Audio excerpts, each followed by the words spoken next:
N महल आंख से रास्ता बता रहा, आज्ञा चक तीसरी आंख। एन महल हुए, कहाँ जाना है? जहां क्लेश कछ ना है, वहां गम कम भ्रम जम किसी का पहुंच नहीं है, जम की भी पहुंच नहीं है, बल्कि जम को फटकारने की हिम्मत और ताकत आती है। रेशम लाल जी नेपाल में एक भक्त हुए, उनका प्राण पखेरु उड़ गया, उनके श्मशान जाने की तैयारी शुरू हो गई। गुरु महाराज जमदूत को कहते हैं, जमदूत के सामने खड़े हो गए, कहा इसे छोड़ दो,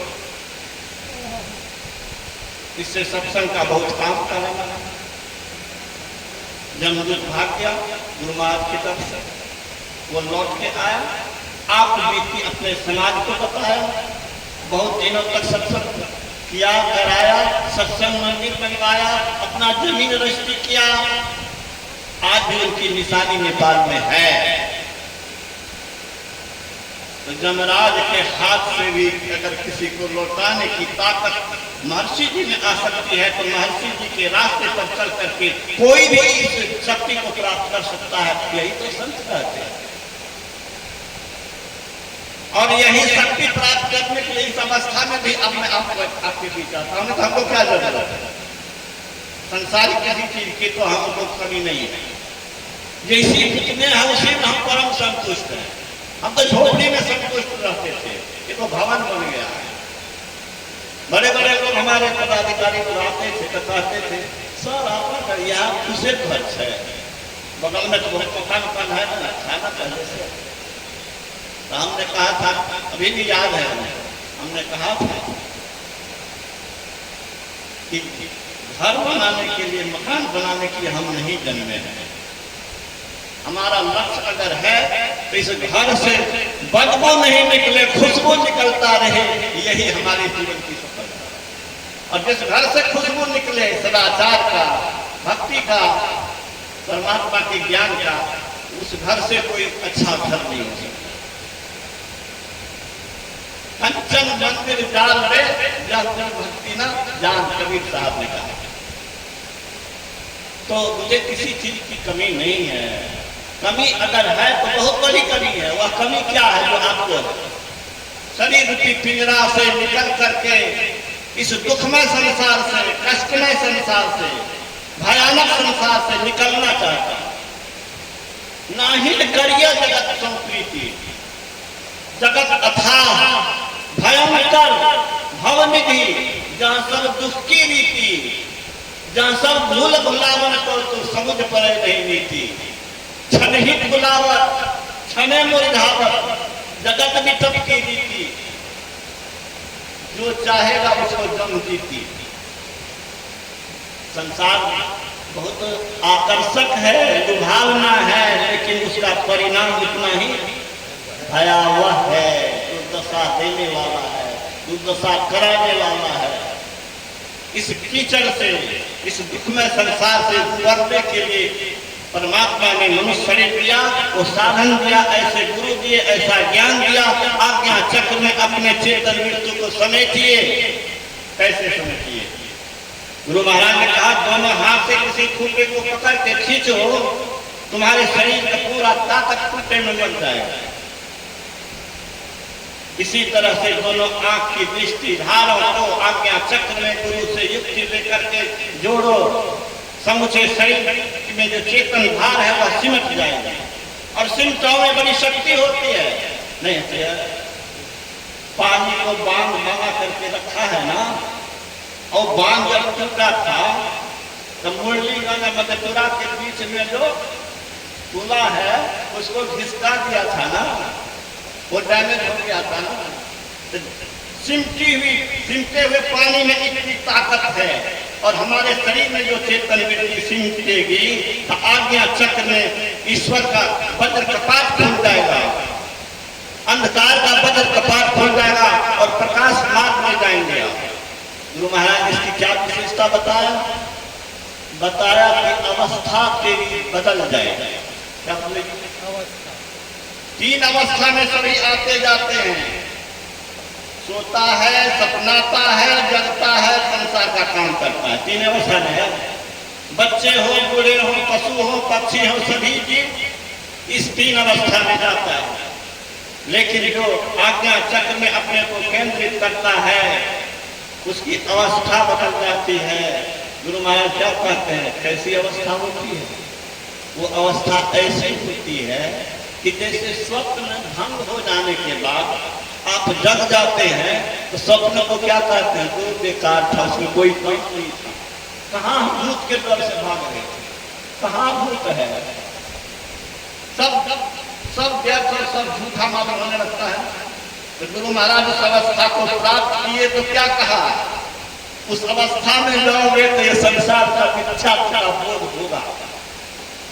उतने नहीं, उन्होंने कहा जैसे स्थूल संसार में स्थूल वायुयान से कहां कहां जा सकते हो, वैसे ही बिना यान के, बिना किसी सवारी के विश्व ब्रह्मांड में सैर कर सकते हो। वो कौन अवस्था है? तुरीय अवस्था। तुरीय अवस्था में जो जाता है, शरीर खड़ा रहेगा, वह विश्व ब्रह्मांड में सैर करेगा। बहुत से उदाहरण से इसको साबित कर सकते हैं, लेकिन मैं उदाहरण उन ऋषियों का, उन महात्माओं का, उन संतों का नहीं देना चाहता हूं, आगे मुझे बढ़ना है। तो प्रकाश मंडल में जाएंगे, बिंदुता में ईश्वरीय शब्द को पकड़ने का रास्ता मिलेगा। ईश्वर के शब्द को पकड़ करके ईश्वर तक जा सकते हैं। यही असली शिवलिंग है।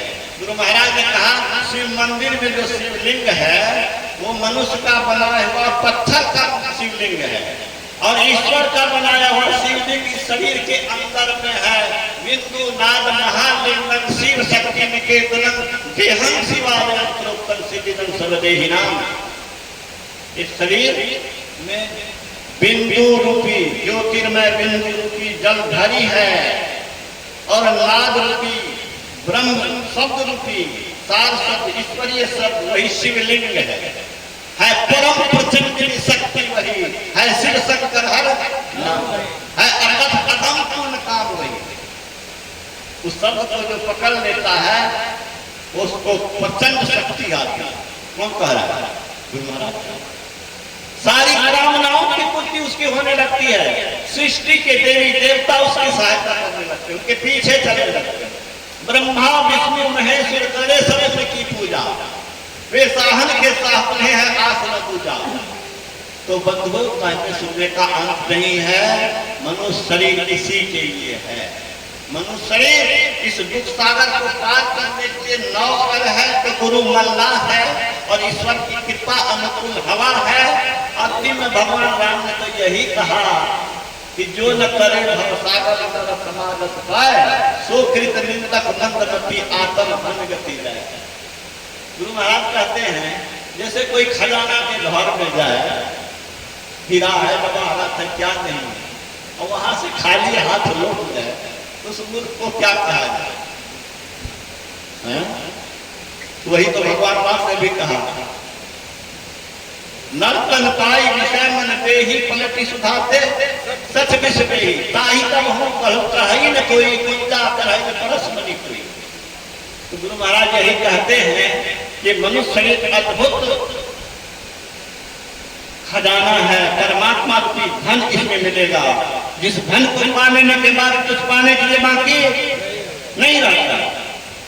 दुनिया का कोई धन कभी भी बर्बाद हो सकता है, लेकिन ईश्वर को पा लेने के बाद आप ईश्वर ही बन जाएंगे। ये देवी देवता को तो पीछे पीछे चलना पड़ेगा।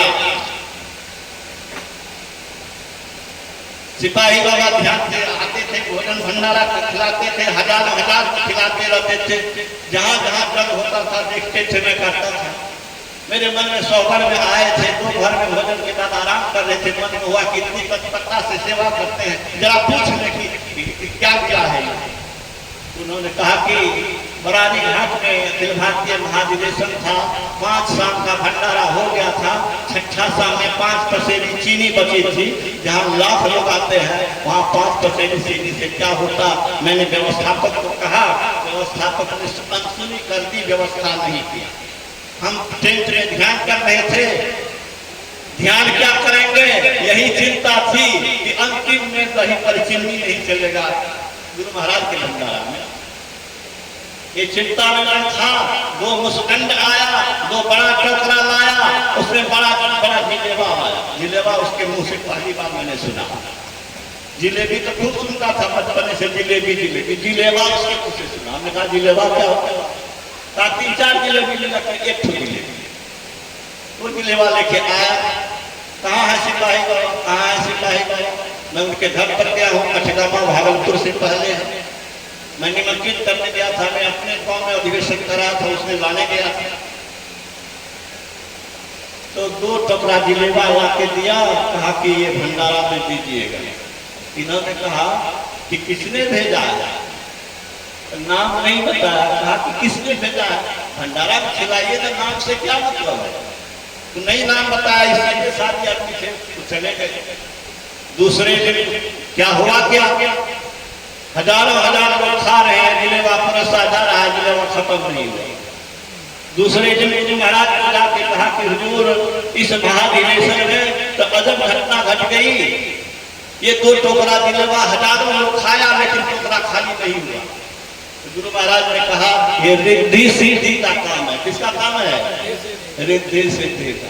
देवी देवता उसकी पूरा करते।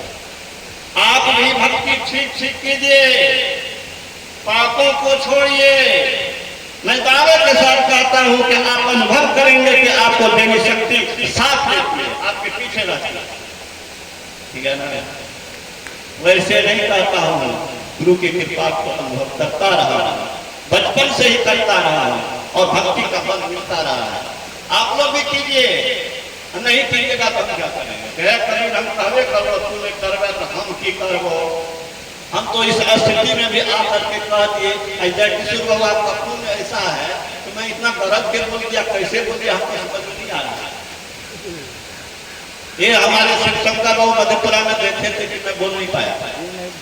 ये मेरे साथी लोग हैं जो मेरे साथ सत्संग पर जाते आते हैं, कहीं मैं इस तरह से नहीं बोल पा रहा हूँ।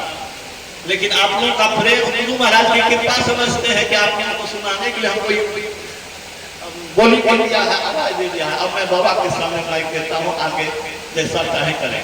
श्री सद्गुरु महाराज की।